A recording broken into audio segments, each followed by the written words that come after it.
we live? Okay. we knew we're that. Measuring. We knew that. We don't like being too close together, even out of COVID times. So welcome,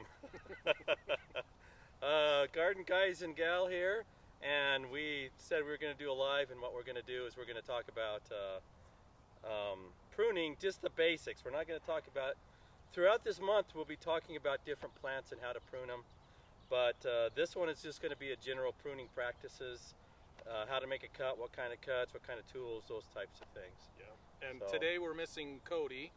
His wife's currently increasing their family size. By one, we think. So we hope. Good luck.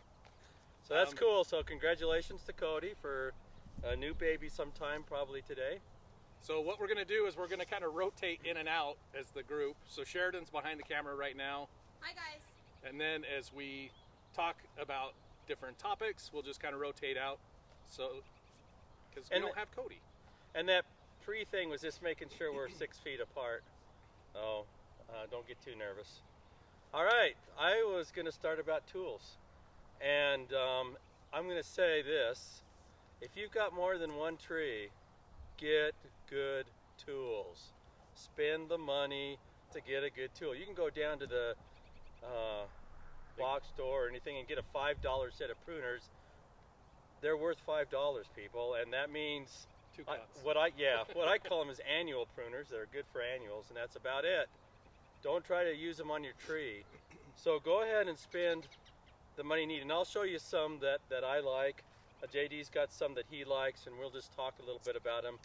First, bypass versus anvil types. Bypass means that they literally bypass. Oh, there you go. Oh, wow. Let's make it so people can see. So it's literally the blade's Whoa, cutting easy. Don't, just hold still. The blade part's cutting past the flattened surface, almost like scissors. Yeah, that's how I describe them. They're scissors. Whereas anvil, and I don't have any anvil. I used to have them just to show people the difference. But anvil is a flat surface where the one blade just hits it. But unless you're really sharp, it just crushes the wood, does not make a clean cut. There's some competition there, but it's not a good idea. No, it's not. The other thing I'll tell you is make sure they're sharp, because sharper tools. And this is the other thing. If you pay more money, they hold their blade a lot better. Or you don't have to sharpen them as often, and make sure that they are sharp. These are my loppers. Hickok loppers. Coronas make some nice loppers, as does Felco. I've got Baco. So there are some nice ones out there.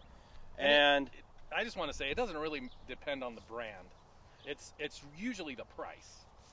Sadly enough, you pay for what you get. Yeah. So how much did you pay for those? I think they were somewhere in the neighborhood of $50. Yeah, I paid about $30, $35 for these. Yeah, and these are good. These have lasted me now 2 or 3 years. I also have hand pruners somewhere. In some mystery pocket. Oh, here they go. This is, never mind. So these are some really nice pruners that I like because they're very small. But I'm going to tell you right now, for pruning trees, lopper is my go-to. These I don't use much, occasionally for some small wood, but they're not used much. And I see you've got your Felcos there. Yeah, I usually tell people if the branch is smaller than your pinky, you can use these. Yeah. But if you start twisting, then go for a bigger set. And What just is it? If you're sweating or swearing, Sweating or swearing, it's the wrong tool. that's the JD. Right? That's the JD. Yeah. And go ahead. After this year, that rule kind of applies daily. So, and in some people like me, as you get older, you get arthritis in your wrists. And so there are some pruners out there that just make you feel cool. And if you only have a tree or two, I guess that these, and there's some that are faster. The problem I have is that's too slow. But it does work pretty good for smaller stuff, but not for the larger stuff that I'm going to use a saw on or a lopper on.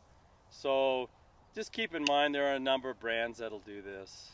So pruning saws. So I'm going to throw those over there. Let's look at pruning saws here. Pruning saws cut different than wood saws in that they cut as you pull backwards. And so you get a little bit more control. These you use when you're really angry, or you have some really I wondered why they were always in your hand. big branches to come out. But if you got to go to this guy, you've got a tree that's been ignored. Yeah, that's pretty true. That's pretty true. But sometimes you do. Yeah. And sometimes, you know, later in the life of the tree, you look at it and you say, you know what? I kept that branch for 3 or 4 years. I need to get rid of it. Yeah. Okay, so we're going to switch gears from tools and talk okay. about cuts. But Sorry, you guys bad have camera questions? skills. I am not seeing any questions come in yet. You guys are more than welcome to type in questions that you have about tools, equipment, pruning, anything like that. We're not going to do specifics really on apples and peaches and that kind of thing today, but we're going to talk about some of the general basic principles that you need to know before you cut. So, but yeah, ask your questions. We're happy to answer. So the good news with pruning is, number one, this is the topic that freaks people out the most. And I get the most calls this time of year on pruning and how to this plant. It doesn't matter the plant. There's basically 2 cuts you can make. Easy trigger. I can't just stand. I got to prune. So there's only 2 cuts you can make. The first one is called a heading cut, and the second is called a thinning cut. And it doesn't matter if it's a rose, a grape, a tree, a shrub. Those are the only 2 cuts you can really make. And the difference between those 2 cuts is the reaction of the plant. So, Jerry actually taught me this a long time ago when he still had hair. That's how we measure time. Before hair and after hair. Yeah. But, so I'm just going to show you a I'm heading okay cut. with that, by the way. Are you? Yeah. That's good. Go ahead. Sorry. We've got to do lunch later, so it'd be awkward. So, answer any question you have. This is kind of getting weird. But a heading cut is literally when you just take and shorten a branch. You're taking the head or the tip off a branch. And what that does is it tells all these buds below that it's a free-for-all. They can pop. Because the terminal bud, the end bud on the branch, determines when other things grow behind it. They do it with chemicals or hormones within the plant. If you remove that, you've just basically stopped that suppression. And so you get a lot of bushy growth behind it. Those cuts are okay. I was going to say, I always think of it like a company. You have a CEO who's the head of the company. If you take him out of the picture, all the guys around him that want to be CEO are going to compete for that job. So I kind of think, maybe it's because I have teenagers, I think of it like when mom and dad are here, they're keeping control. But when we go on date night, they invite friends over, everything goes crazy. So you get a lot of side growth. So heading cuts are okay if you need to shorten things, maybe thicken things up. But when we're talking fruit trees and you want to open up the tree to light. So JD, talk to him about when you make those heading cuts, that you're cutting it to a bud or you're cutting it to something. And I'm going to zoom in on you here. Okay, so not on me, on a branch. Well, that's obvious. So on these branches, you'll have these little swollen areas. These are called buds. This is where the leaves will come out. And on older wood on an apple, you look down here, these are spurs. This is where the fruit's going to be found on older wood on an apple. There's But really we'll get into that later. down there, yeah. But when you make a cut, if I was to cut right here, that's the bud that's going to take over next, but it's facing inside the tree, so it's going to start growing back in. What you want to do is cut just above an out-facing bud so that this branch will start to grow back out. You want to open things up when you prune. So on those heading cuts, Jerry's right. You got to make sure you know which way the buds are facing. So I always tell people you're not stopping growth, you're just directing it. You're telling the tree where you want it to grow. Yep. So that's the first cut, heading cuts. The next one is a thinning cut, and that's when you come in and you remove an entire branch. You find where it's connected, it's not going where you want it to go, you just remove the whole thing. So I'll do that again because there's a lot to do. But this is a branch, there's a lot going on in this area, so I'm going to remove one of those branches right down where it was connected. So, Easy. literally, those are the only 2 types of cuts you can make. It doesn't matter what kind of plant it is, heading, thinning cuts. Thinning cuts is going to direct all the energy into what you leave. Heading cuts will force the branch to grow in that next bud. Easy peasy, I think. So I'm going to talk to you a little bit about some of the different types of growth that we look for on the tree and what we're going to cut off. So people are always asking me, what's a sucker and what do I cut out? And so when you start to look at a tree, the first thing I tell people, there's a couple things, but one of the first things I tell people is to look for what are called water sprouts, and they're this very upward, straight up in the air growth. This tree has a ton of them, and some varieties put out more water sprouts than others. It just depends on the kind of tree. So when you see these branches that are very vertical, these are water sprouts. Let me go in a little bit here, sure. Yeah, and I'm going to use a thinning cut to actually remove these because I don't want this upward growth. This upward growth is never going to be fruitful. It's not going to give us fruit. You can see down here we've got spurs forming, and that's because this wood is more horizontal. It evens out the hormones in the tree. When the tree starts going upward vertical, we don't get so much of that hormone, and so we'll end up with a lot of vegetative growth, which is like leafy growth, but we won't end up with a lot of spur formation and a lot of fruit being found on our trees. So cut a couple of those others out. I'm going to cut out, here's a good one. Let's get rid of this one. And I'm just going to use a thinning cut. So I'm at the bottom of the branch, and I'm not going to leave much there at all. I'm just going to kind of take it out. Okay, so that's kind of the first place you can start. If you have an apple tree, you can walk all around the apple tree, take out all the water sprouts. It's a really good thing to do. It opens up the light, opens up air circulation, and gets you down to the main form of the tree. Now suckers are a different thing. People are always like, so hold on, okay, Sheridan. so yeah. Does every tree have water sprouts?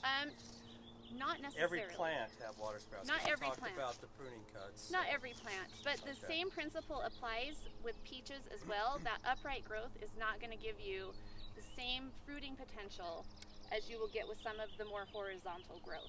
Well, and this doesn't do you any favors. If I let the tree keep going up, I am going to be picking fruit eventually way up there, right? But if you go back to that heading thinning cut, if Yep. this is an open area and you can have a branch, Yeah, you we could can literally just shorten this we could do a heading and cut. try to have it come out again. Right, and we're going to prune to an outward facing bud like what JD was talking about, and then that will grow and it will force that new growth to go outward first and then upward. So we'll have kind of what you see here where we have this up, out, and then it comes up and out. You can see where we've cut in the past. And we're just going to keep pushing this Almost up like and a out. candelabra. So Yeah. hold on, show them where you have. Yeah, look at this. This is a really good branch to see this on. Got my mask on. So you can see where it came up, and this was potentially a water sprout, and it was cut. There was a heading cut done here, and then that new bud shot out and started to do the same thing. Another heading cut here and here. And honestly, I'd cut this one a little bit shorter, but so you can cut see it towards, as you notice, there's my an bud, outward bud. and there's my cut. And so this is going to be what's going to give me growth this next year. So we'll do the same process all over again. We'll go up or out and then up. And it will do the same thing. We'll have to cut it again. And eventually we'll have to bring the height down again. So here's the question. How much of the tree can you prune? Is one We of the say questions. not more than 30%-ish. Ish. And that's the mass. Right. Not 30% of the suckers, just kind of the whole overall tree. whole tree. So here's another question: is how do you know which direction when cutting? I guess what they're talking about asking is how to prune it, or is it just, my just cut? the direction that the bud is facing. Yeah, is the so direction it's going to go. We just want it to be outward, towards the outside So of let's the tree. show a picture of an outward bud and an inward bud. So this is an outward bud. So this is facing towards the outside of my canopy. Can you see how if I zoom back, it's going away It's from going out. the If I tree? cut to this one, the one underneath it, I'm going to get growth going towards the inside of the tree. And that impedes light, it impedes airflow. It's not good. But You it's don't want another that. good reason that we tell people to prune during the dormant season, so you can see all that Right, stuff. you can see it. It's easy to visualize. It makes it so much more simple than when you're sitting here trying to fight leaves and figure out what's going on. So those are water sprouts. Those are water sprouts. These are suckers. You So talk this is and the I'll cut. difference. Okay, so this is the difference. Suckers come from the rootstock. So most of our fruit trees, I would say probably 95% of fruit trees are grafted. Sometimes people will grow on seedling rootstock, which means it's not grafted. So by grafting, I mean that there's one tree part on the bottom that came from one type of tree. And then we take and we stick another type of tree on top to get the variety that we want. So this is an apple. It could be on an M7, an M9, or one of these funky named rootstocks. Do you want to come show what's coming off the roots? And then on top of it, we have our Gala or our Fuji or our Honeycrisp is what's stuck on top. So you can see JD taking these off. So these are coming from the rootstock. If we let these grow, we're going to have, this is a great place for disease and insects to start and hide too. So I often see like woolly apple aphids down on the rootstocks, and I often see fire blight down on the rootstocks. Okay, a couple of questions here is one, does it matter the cut angle when you cut it? Okay, I was wondering if that's what she was meaning. No, it really doesn't. You can cut to a little bit of an angle to keep water from sitting on the top of it, but these trees are going to heal over and they're going to be fine. So I think a lot of those maybe angle ideas come from the East Coast, where it rains a lot and it's so wet. So much water, yeah. We don't have that. Yeah, we don't worry Well, about and we're pruning dormant. The tree's going to have plenty of time to heal that over before, you know, we start with the growing season here. So removing those suckers is going to open up the bottom of the tree. We're not going to have these weird varieties coming up from the bottom that bear a totally different kind of fruit. So that's where those are. What else do we need to talk about? Do we need to show? So this was asking about that they have a lot of growth, a lot of water sprouts is what they're asking. Should they remove them all? That's where I start. So if you have an old tree that's like not on a semi-dwarf or dwarfing rootstock, or one that you've moved into that's been ignored for years. Neglected, something like that, I start with water sprouts. It gets me down to that base structure. I remove pretty much all of them. I mean, unless it's excessive, like you'd be removing half of the tree, then you might have to kind of pick and choose. Right. Take out your biggest ones first and work your way through till you hit about what you think is 30%. But yeah, I start with water sprouts, remove as much of it as I can, you know, within that 30% rule, and then move on to other things, which we'll be talking about in the next couple weeks. So one of the questions was, can you transplant a root sapling? No. No. Just start new. Always, I tell people, always start new. Always get new plants. It's just better. I mean, yeah. We have plant breeding for a reason. Yeah, we do. So the thing I like to tell people is just what you described with the water sprouts, take those out first, the suckers. So for me, the hardest thing is starting. Right, and ending. Well, that's the second part, is ending. So real quick before so one of the questions is, you know, how about branches that bend down and stuff? And what I want to tell them is, There's and one I know right you there. can't see, is, and we're talking about general practices right now. Right. But if it's bothering you, if it hits you in the head when you mow, if it's out of place, it doesn't look right, prune it. Yeah, and JD calls these the 3Ds, right? You want to explain the 3Ds? They're dead, diseased, or dumb. They shouldn't be there. They're dumb and they don't make any sense. So here's one right here that's a good example. This. Hold on, I got it. This is the only exercise I'm getting all day. So we may as well take advantage. It might be true. So somebody asked about those low hanging branches. Like this, you want your branches low on your fruit tree so you can actually pick your fruit and not be on a ladder. But stuff like this, I mean, it's hanging down, so it's not going to produce fruit. It's obviously shaded from the branches above it, so I would just go ahead and take this one all the way off. Same with this one. You want to open up the interior of the tree so you get some light. The Now, other thing to keep in mind is, when you say open up,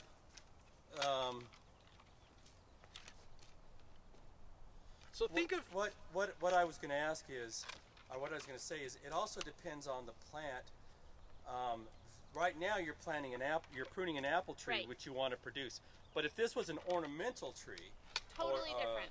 a rose or anything along those lines, a lot of that is aesthetics. right, but you still don't want a lot of competition. No, you don't. That's You true. kinda You want to think- open up the middle usually on most plants. You think of it like a satellite dish, a solar collector, and so you want all the branches and leaves to be able to collect sun. So if you've got a lot of stuff going on right here, it's just a lot of competition. So select the ones you want to keep and thin out the others. Now there is a danger of standing in one place and cutting and having it be unbalanced. So move around the tree. Make sure you don't do what they call a lion's tail, where you prune everything around you and then it's just bushy growth above you. Right. Yeah, that never looks good. And don't do the helicopter pads either. Helicopter pads are where we do heading cuts all across the top of the tree and we don't take out the water sprouts. So we end up with this big flat pad with lots of bushy growth under where we did those heading cuts. So you were saying starting is a hard part. I mean, I'm started now and I don't want to stop. Yeah, for me, ending is sometimes the hard part. I think that's the hardest part. And I do what JD was just describing. I walk around the tree while I prune and I maybe get part of it and then I move to the next part because I want it to kind of be even. But then when you kind of get to the end, it's like, oh, well, what else can I cut? So here's a question that I get. They're saying that they have one branch that has some problems, but if they remove it, it's going to make the tree look lopsided. Do they remove it or what? I mean, they were saying fungus, but it could be anything. It could be insects, it could be other diseases. Well, So I tell people, if you can't make a decision, don't prune. Because literally, you're just decision making the entire time. I'm sitting here staring at 5 branches. Any one of them could come off, any one of them could stay. right. So never prune as a couple. Yes, we should have pointed this out. Yeah. I always say, That's his side and this is my side. yeah, no, never prune as a committee. committee is what I tell people. Yeah. Never prune as a committee because somebody's going to end up not agreeing, and it's really hard to stick wood back on. Yeah, and somebody's going to be like, whoa, why did you make that cut? Yes. See, I'm Because I watching did. JD thinking the same thing. I'm like, that is not how I would have pruned I don't that. care, Sheridan. Stay on your side of the tree. See, now we're going to fight. Stay in your lane. Now we're going to fight. No, And the other thing I tell people is, I tell them you're not stopping growth, you're just correcting it, but you're also not killing the tree. Right. I have seen trees pruned down to nothing but a trunk, basically, and they're still alive, they come back. So first off, you're not going to kill the tree. Yeah, it's like Relax. a bad haircut. Yeah, well, it thank will you for grow that. back. And I think that's probably the most No, important thing to tell the people. hair won't grow back. Well, I yours tried won't. that. Yours won't, but I Sorry. think that's one of the most important things to tell people because they get almost paralyzed. Like, I Yeah. can't do this because I don't know what to do. Watch some pruning demonstrations, watch some pruning videos, and the best thing you can do is go out and do that to your tree right then. And apply the principles that you just learned. So we're going to be doing apples, we're going to be doing peaches, we're going to show you all this stuff. As soon as you watch it, go out, prune your trees, and don't be afraid to start. And if you mess up, it will grow back. I was It's going to okay. say, keep in mind, it's your plant. You're in charge. And when you prune it, you'll come back the next year and you'll see its reaction.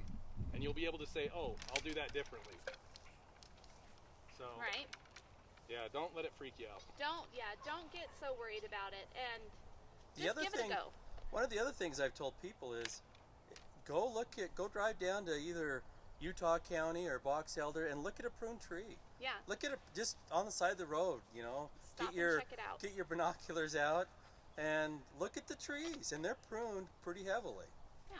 So earlier in the week when I made that grape post about pruning grapes, I actually had the police called on me because it wasn't my yard. JD just stops in I just random stopped yards. and walked over and was filming, and this lady walked up. She's like, "Who are you?" What are you doing in my yard? So You get that a lot, though, JD. I know I'm Yeah. used to it. So, So, are there more questions, Jerry? yeah, one of them is, and I'm not quite following this. So on the tree you were trimming, there's the solid center, and then at the top there's all the water sprouts.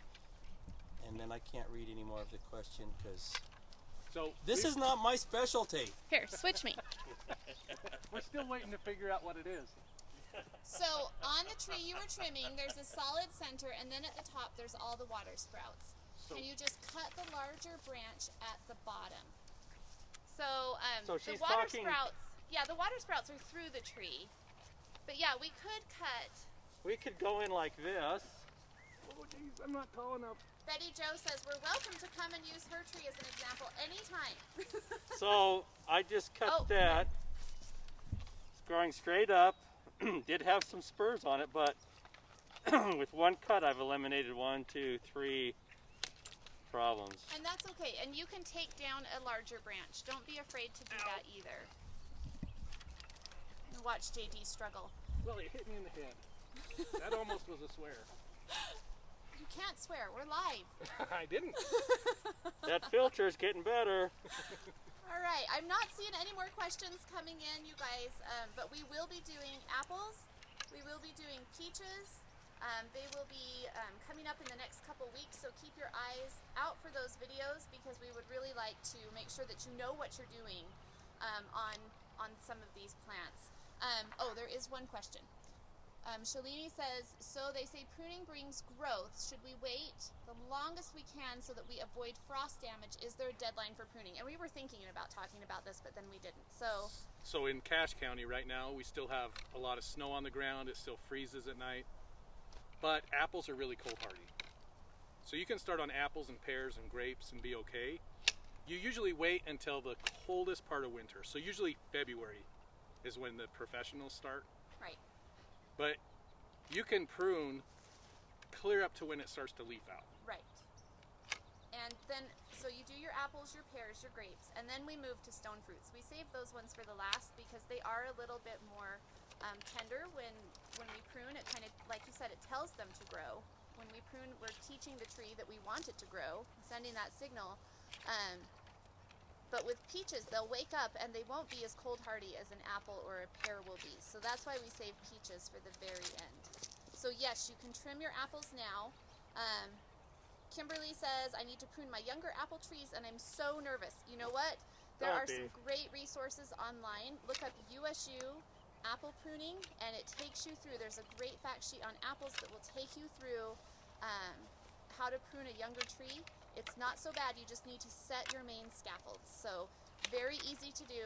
You're going to go back to that main structure and you're going to look for those main branches that are going to be coming out around. Show them the main scaffolds, guys. Point out main So scaffolds. here's your trunk. Look at the base. We have four scaffolding at the base. They're all growing in kind of a different direction. Can you see those okay? Yeah, I mean, we talk about compass directions almost, so you want them to be coming off kind of in 4 different directions. Can you see them down here? These are the scaffolds, and then look at, there's a break, and then you have what you call your second set of scaffolding branches here. And again, you've got about 3 of them. Oh, I guess there's a 4th one I didn't see on the back. And then it's kind of up to you at that point. I don't like to go anymore, so I may come in and cut here, but you have another 2 or 3 up here. Right. Light comes in here.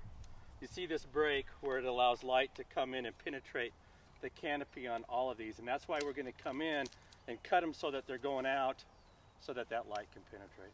Okay, so there was a question about temperature. So it was 17 degrees, I believe, in Stockton this morning.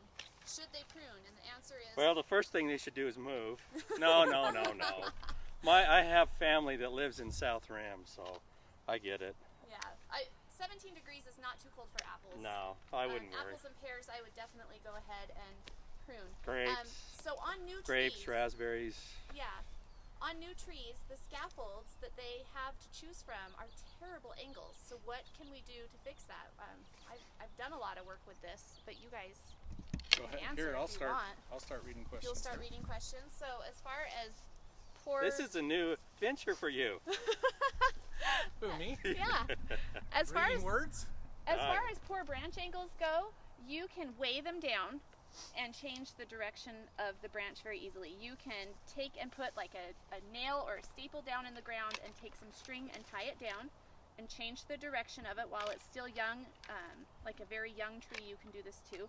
You can also use spreaders and spacers. So you can take, if you have construction shims, I find those work really well. So go pick up a really cheap package of construction shims from Home Depot and you're gonna V-groove. You can do it just with a knife. Make a V-groove in both ends and then you can wedge it in between the main trunk and that branch coming out and you can change the angle very, very easily. You leave it for about a year, same with the string. And we want to get those nice wide angles. If we don't, we end up, and we've got some here, we end up with what's called included bark. And JD, you might want to show this. This makes for a really weak connection. So you can see where this should have been much lower. And we've got this included bark here. And if we have snow or wind, this could very easily pop off because it's just not strong. So Okay, so I'm going to throw you guys a curveball. There's Uh-oh. a question of somebody wanting to see an espalier tree. There's one right there. So we're just going to turn We're around gonna walk over here. and talk a little bit about this one, Jerry. And I think Jerry's not coming. and I think we need to remember that we will be doing specific fruits We will. of apples and I just peaches thought it being was the two. Right. Interesting that we're this close and you can Right. just talk. No, so this is where we're gonna train a tree to a specific shape. So you do this. I do this normally in the fall, most of the bending and most because it's pliable. Over the winter, that wood will set and become pretty hard. And this one was bought already started as an espalier, which you can do, or you can just buy one and make a heading cut, and then it will branch out, and then you're going to take those branches. You can see what we've done here. We just have cable ties that we literally just Loosely. Yeah, loosely. loose. And we only use those. In fact, we will be removing these. Where are my cheap pruners? Oh yeah, in my I have pocket. scissors. Do you want scissors? No, these will do. So Okay. literally what you're saying is the branches when they're new, less than a year old, they're very pliable. So They you're are. actually Yeah. just pulling them horizontally. And I They do are. that, and I like to do it in the fall. See, now I can cut these, and it doesn't move because that wood is set. So we can go down here, and in the fall, we came in and we did these very loosely, and it will grow out, and we'll just keep working them. Now, sometimes, and you'll notice this, people tend to think that the branches have to be right where that bar is. Like you just move them. Branches are never where you want them. You always, but they're pliable. What were you going to say? Sorry, I No, you're good. cut you off. No, you didn't. I'm just watching the master do this. So you can see like we've got some of that upright growth, and we've just done heading cuts because we want these to spur up. This is where our fruit is going to be. We're going to have spurs on these little tiny shoots here, and that's how we're going to get apples on this. And the reason that we're going to remove them is because if we don't, the tree will grow and it'll girdle the tree, causing all kinds of problems. Those So the supports, older yeah. ones we're just going to cut off, make sure, and then the other ones exactly what JD said, loosely. Yep. But Okay. it's the same principle. We have scaffolds, and we know where our fruit is going to be on spurs on this apple. This one's going to produce this year, I'll Yeah, bet you. it's going to do great. Next Okay, question. So this one's the doozy we always get. How do you know? Victoria wants to know, what about very old or brittle trees, or even miniature apple trees? When do you know it's time to replace a tree? When it's not doing what you want it to do anymore. Like if it's become a shade tree, or you don't like the variety, or it's just, Production goes down. it's not what you want, take it out. So what I'll tell people is, especially on a peach, go 5 to 6 feet to the side of it. Put your new peach. I mean, if you want to keep production going, plant your new peach. Prune out the side that's going to shade your new peach. You get a few apples or peaches on the other side of the tree. 2 or 3 years, you just take it out. Yeah. That's an option because I've had people say, "Well, I want the fruit." So, well, there's ways around it. There are. And I So- mean, there's so many great varieties out there. Sorry, go ahead, No, JD. no. There's so many great varieties to replace This is with. what happens when we don't have a professional technical person. We cut each other off. Where's the director? Oh Stacy- He's yeah. having a baby. Well, his wife. Well, his wife is. So Stacy wants to know, why would you espalier versus having it just regular shape? So space is one of those reasons. So I have a deck in my backyard, and I want an apple, so I espaliate an apple on the side of my deck, and it produces. I mean, it's not going to produce the same that a ginormous, regular size, semi-dwarf tree is, but it does produce pretty well. They're actually quite fruitful for the size they Well, are. and you can put in more trees per Right, space. So right. I have 4 trees on the side of my yard. They started as espalier, but then I got lazy, and they're still pretty well 2-dimensional, but not. I mean, they don't look this good. They're about 20, 25 years old. But another thing I like about them, Sheridan, is how easy they are to maintain. They're very easy. I mean, I can spray, I can pick apples. In the fall, when I go and I train them, it's pretty easy. In the spring, when I prune them, even easier. I mean, the apples just hang down here. You just walk by, and thinning. And like you say, you may not get the production, but you can put more trees in, you definitely can. and they look cool. They do. And unless you have a dog And then named you look Otis, cool. then they last. Otis ate my espalier. Did So he really? we have to start over. Time to get rid of Otis. No, No, we we like like Otis. Otis. He's our He's our JD replacement. When JD can't be When here, JD we bring can't Otis. bring it, we bring in Otis. Okay. All right, we So, caught up. We're caught up on all the questions. If I missed one, hurry and post it again. Look for our coming up. I think today I'm going to do a everbearing raspberry pruning and everbearing. I did June bearing. I know JD and Sheridan are going to do apple, one just on apples, one just on peaches. Are you going to do an ornamental or a... Yeah. We should. Okay, so we'll do an ornamental one. Oh, blackberries was the other one. Yeah, blackberries. I'll get to that next week. We'll get the blackberry one in. Jerry eats most of the raspberries, so we make him do all the pruning videos for raspberries. So the other thing That's to fair. keep in mind, Kate Johnson wants to know how far from your deck your tree's planted. My tree is planted right on the edge of my deck so that it can use the deck as support. So I have metal wires going across the deck right where the rails are, and that's the support. So it is planted right next to it. But it's probably important to let them know it's probably a dwarf rootstock. It is. It's a dwarf rootstock, so it's very small. It's not going to become, you know, like the giant trees you see behind you here. These are semi-dwarf, and they're still quite large. And they're quite large. And then you look at the standard sitting behind JD there, and it's massive. So those and it's are only 30, what, 7 years old, Yeah. 6 years old. And those can become 30, 40 feet tall. if Come we this don't- way. You're muffled. Oh, you want me to come? So that's a standard. This is a standard. You can use me as a height reference. We always do. I'm as short as they come. But that's just a baby tree that's going to get huge. It's going to get massive. This And- is just 6 years old, is that right? yeah, and So I you was can trying to see think. 6 or 7. You can see how hard it's going to be to prune the top of this tree. It's very large. So this is why we use semi-dwarf rootstocks and then dwarfing rootstocks on something like an espalier. Yeah. Dwarfing rootstocks have to be supported. They're not able to stand up on their own. And there's really. literally hundreds of different rootstocks. So you many. just have to do some homework. Yep, The ones you get from the nurseries are usually semi-dwarf. right. And that's what most of these are on, is they'll stay about 15 feet tall. Right. Ish. Ish is an important thing. Here's Okay, what are you going to say? no. If I stand by a tree with pruners in my hand, I start cutting. So I think we're Okay. done. Stop it. Let's see, could we please prune or post before and after pics of a tree?